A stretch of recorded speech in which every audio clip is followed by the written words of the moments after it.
A pregnant woman and her husband vanish in Lincoln, Nebraska. And our investigators worked tirelessly throughout the weekend in cooperation with Polk County to piece together what we believe happened. Now a much different case. The Lincoln Police Department is now investigating the disappearances of 26-year-old Hannah Neville and 27-year-old Roberto Tanner as homicides, with a huge piece of the puzzle yet to be uncovered. LPD is still working to locate the deceased as this investigation continues. We're on the case, presented by Law&Crime. I'm Chris Stewart.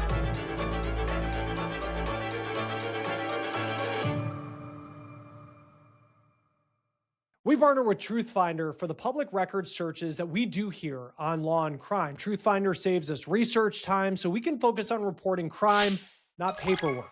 You can use TruthFinder as well. Type in a name and you can find addresses, criminal history, and more. It's our go-to tool for checks, and it's one of the largest search services in the U.S. And with the subscription, you get unlimited confidential searches to check on new neighbors. You can vet people you meet online or find someone to reconnect with. Also, you can look up registered sex offenders or do a background search on yourself. Stay informed, stay safe, check public records with TruthFinder now at truthfinder.com/OTC. One couple is reported missing and another couple ends up in jail on murder charges. This all within a 4-day window, according to police in Lincoln, Nebraska.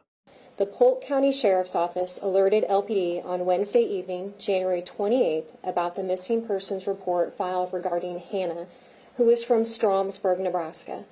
A missing persons report regarding Roberto was filed Thursday here in Lincoln.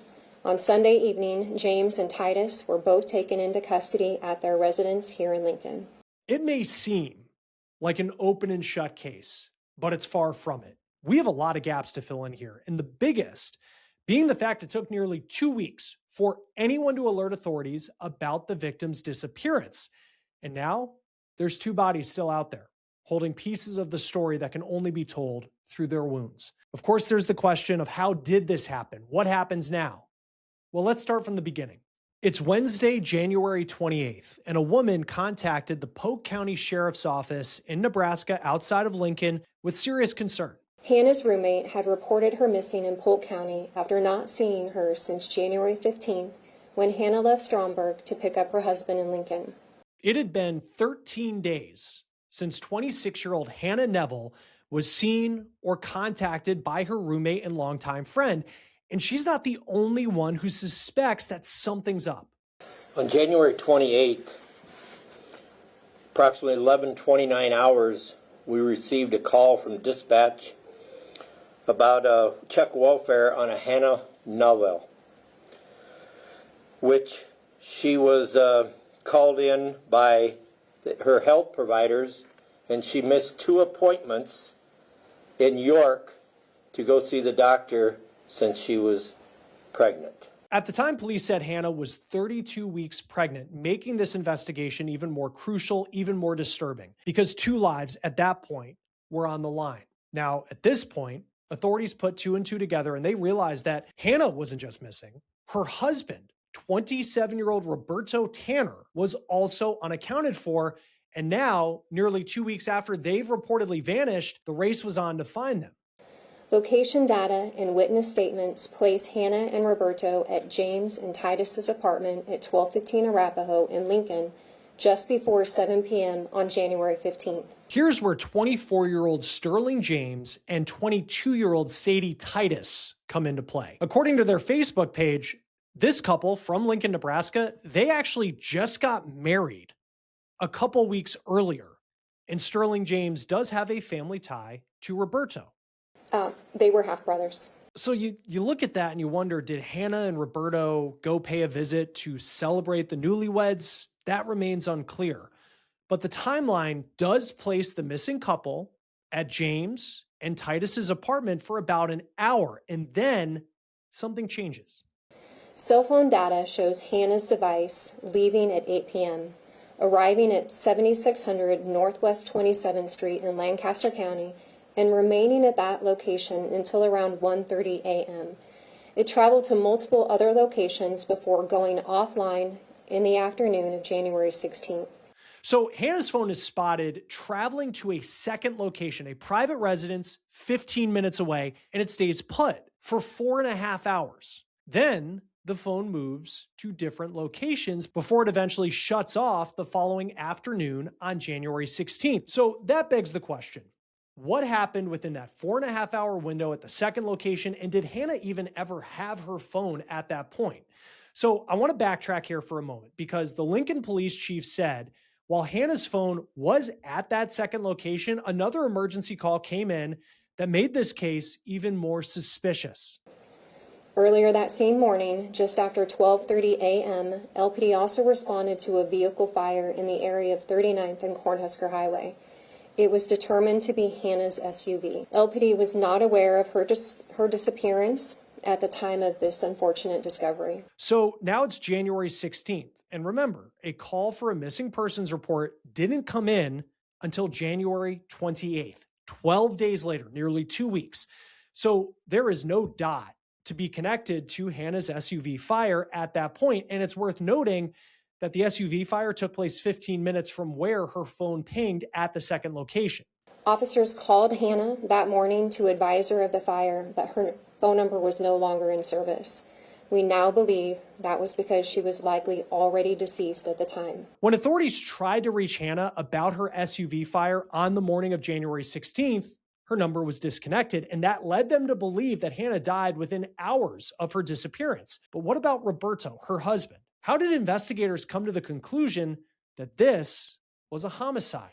So now we fast forward to January 31st and Sunday, February 1st. Investigators followed the GPS trail from Hannah's phone between January 15th and January 16th. It goes from James and Titus's apartment to another residence for an extended period of time and to other locations before the phone just shuts off the next day. And they also know, police, that her SUV was set on fire 15 minutes away from where Hannah's phone was pinged at the second address. So now it's time to follow that trail in person. Now, to me, that second address does stand out because that is where Hannah's phone spent the most time during the evening of January 15th and the morning of January 16th.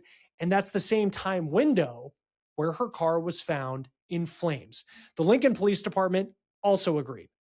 LPD served a search warrant at the Northwest 27th Street address where a number of people were detained and interviewed. After speaking with people at that address over the weekend, detectives received a crucial lead. Investigators learned James admitted to shooting Hannah and Roberto, and it occurred sometime in the late hours of January 15th or early hours on January 16th.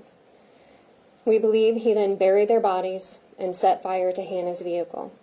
Titus is believed to have helped James after they were killed. Now, this is huge. Someone at the house reportedly says that James admitted to shooting the couple, and investigators now believe that James set Hannah's SUV on fire with both James and Titus, the newlyweds, working together to bury Hannah and Roberto's bodies. On Sunday, February 1st, police took Sterling James and Sadye Titus into custody at their home.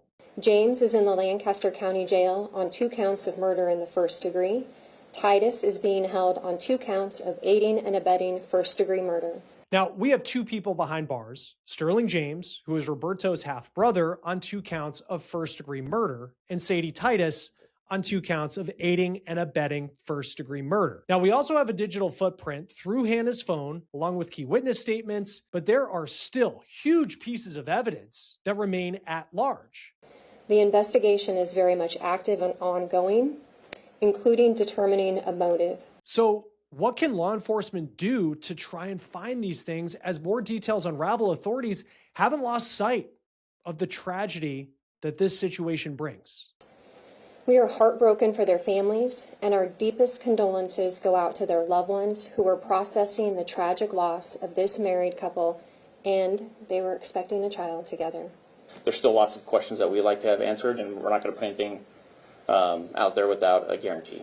Joining us now to talk more about this case is Phil Waters, retired homicide detective with the Houston Police Department. Great to have you here on Law and Crime.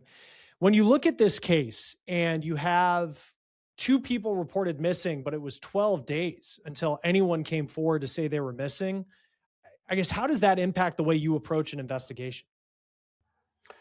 Well, Chris, thanks for having me on. I appreciate it. In a case like this where you've got a kind of a delayed in reporting kind of situation going on here, the first question in my mind is going to be what caused the delay? Why did it take so long for someone to come forward and say, hey, these folks are missing? And then listen to what the answer is and try to establish some sort of credibility behind the answer. And you look at the evidence to this point, and it seems like there's some evidence, and they've brought these charges against this couple, but you don't have a body, don't have two bodies, and you don't have the murder weapon. How does that impact, I guess, how strong the case can be, even if you have what sounds like some sort of confession coming from Sterling James, the male suspect? Well, the confession is huge, right? So there's already an admission there that something has happened to this couple. And so you kind of go from there. Now, in terms of the investigation itself, what you want to get from him, where did he put them? Where are they? Try to get them located, and then that answers the question about the bodies. If that doesn't happen, if he has disposed of them, or he's reluctant to tell them where he put them, or he's disposed of them in a manner in which the recovery of those bodies is going to be not a very good recovery, then you can still put the case together based on the evidence that you have. I've had a no-body case, and the evidence that we had was so powerful that there was no way for the suspect to explain away what happened to his girlfriend.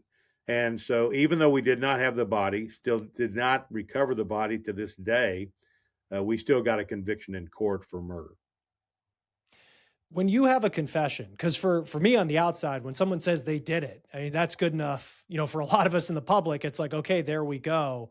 For as strong a piece of evidence as that can be, someone saying that, yes, I did this, is it enough to be able to bring charges? If you only have a confession, I guess, how good is that to work with? Well, that's a starting point. So when someone does confess to something, the detective has got to be able to corroborate the confession. You don't want somebody walking in and saying, yeah, I did this thing, and they're doing it. It's a false confession, and they're doing it for their own notoriety. So even though you get the confession, you've got to be able to corroborate what the person is confessing to and their involvement in it. Sterling James reportedly was released from prison 6 months prior to this happening. When you're looking at a case like this, and you want to make sure that you're looking at every single suspect, every single possibility, but when you see that one person who is close to the family has that type of past, I guess, is that something where the radar lock goes directly to that person? How do you look at that person compared to the possibility that it could be somebody else?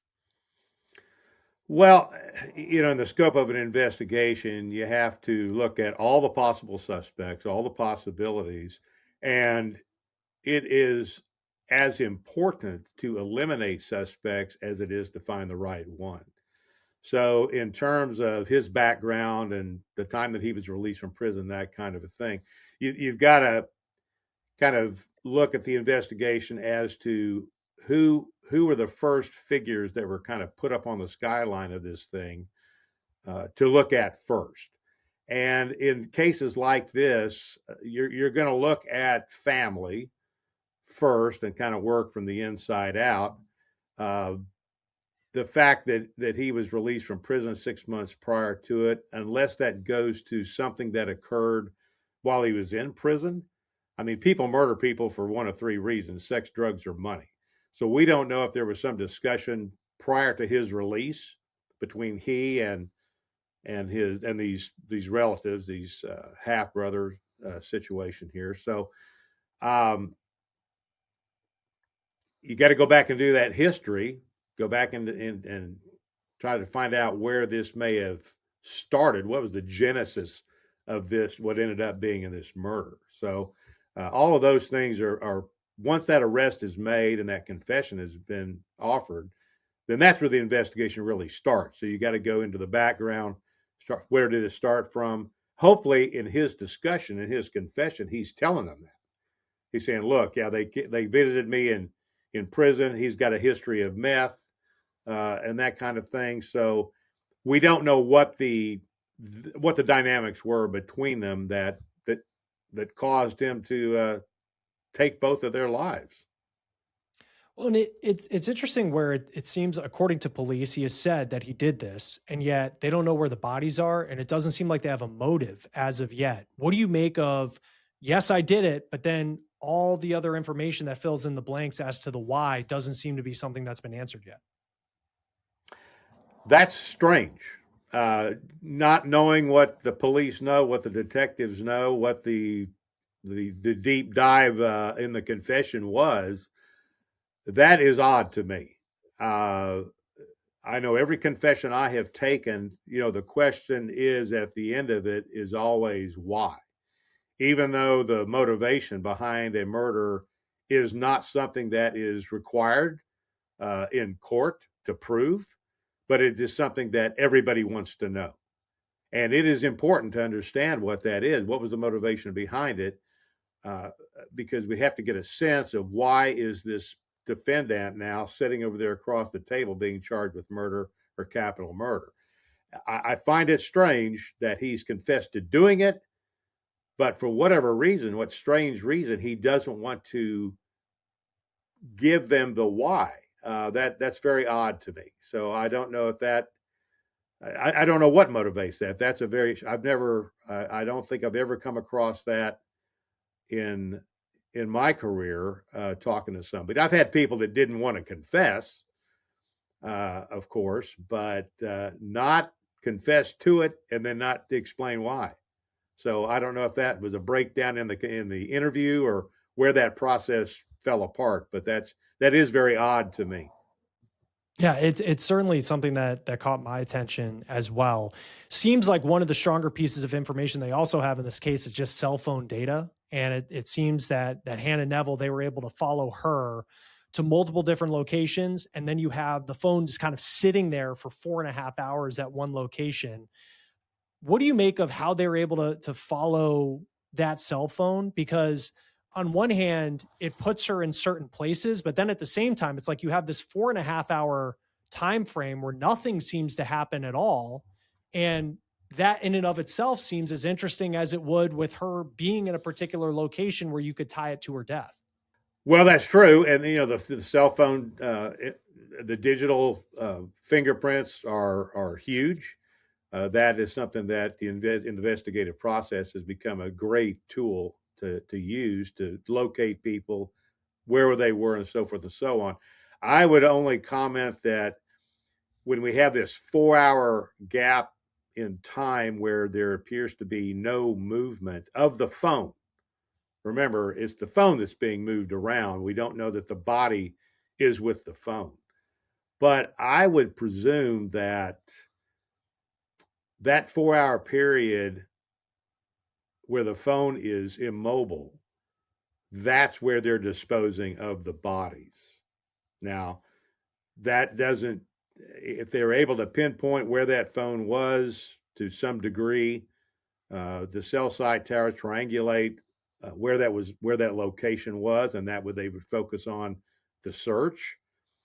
But it may have been a situation where they were doing whatever they were doing to dispose of the bodies, and then they moved from that location to another location for the disposal. So, yeah, that is another odd occurrence in this course of this investigation, and that would be a question I would ask. Of course, I'm sure they have. They would ask this suspect, "Where were you for 4 hours where this phone was immobile?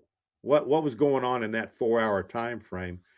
And evidently, he's not telling them. So that, again, that's just another odd, kind of a quirky detail of this investigation. How do you find it, especially if you don't have the cooperation of the person you have in custody who you think did it?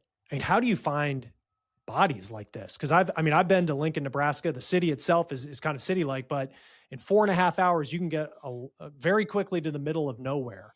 And that's a really wide radius if you were circumference or whatever the geometry term it is about the area where someone can go in 4.5 hours. I mean, how do you go about without his cooperation trying to find these bodies? Well, that's a great question, Chris. That is a major undertaking. And I know in the case that I had, that was a no body case, we used the imprints of the cell phones, of his cell phone, the suspect's cell phone, and where he went, because we knew he had taken her body somewhere. And so we tracked that through the cell site towers and as far as he went out. And then we had EquiSearch, who is a great resource for us, and do a grid. They're good at what they do. And so just formed a grid and sectioned off different parts where they would commence a search.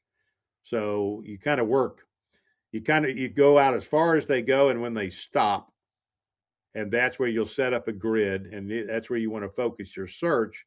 And then you may want to start backtracking and start forming a new grid along the route. So, but in that's it, 4 hours, that is that's a lot of, like you say, it's a lot of time to get far away. And so if they got a reasonable idea of where that phone was at its furthest from Lincoln, then perhaps you would start there, possibly to grid. But I'm telling you what, it's a major operation, especially when you have that much time involved in the separation of the event to the time that you think the bodies may have been disposed. Sadye Titus, who is Sterling James's wife, she is facing these kind of accessory charges. How difficult is it to prove that somebody helped, especially with and there's probably way more evidence than police at this point have been made public, but without the body, without the murder weapon, to be able to tie her to this, that she was someone who maybe she didn't do it, but she helped. How do you prove that? Well, I imagine that is part of his confession. I'm certain that they've spoken with her, so she may have admitted to her part in this, which was probably disposal in Texas. She'd be charged with felony tampering with evidence, a body. So that aspect of it, not that difficult to prove up. The affirmative links to her and the disposal or assisting him in whatever he was doing, not terribly difficult to prove up, especially if she's made some admissions to it and he has brought her into the event. So not a real tough thing to prove up. And then with Hannah Neville, and a real, I mean, it's certainly a tragic story, whether or not this was involved, but she was pregnant and she was full term, more than 30 weeks pregnant. And she's currently, this couple, they are not facing charges related to the death of a unborn child.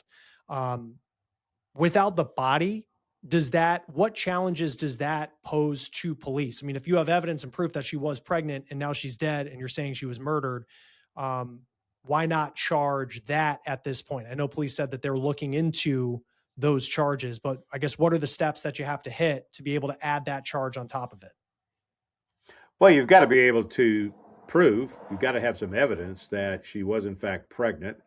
And that would be a matter of getting with whoever her doctor is, what if they have any kind of images and so forth and so on. So I don't think that would be hard to prove, in the sense that you can prove the pregnancy, and you've already got in Texas this would be a capital murder. You've got two people that have been murdered in the same event. So the charging and the unborn, sometimes the prosecutors are going to look at this case and let's see what is the best provable, prosecutable case.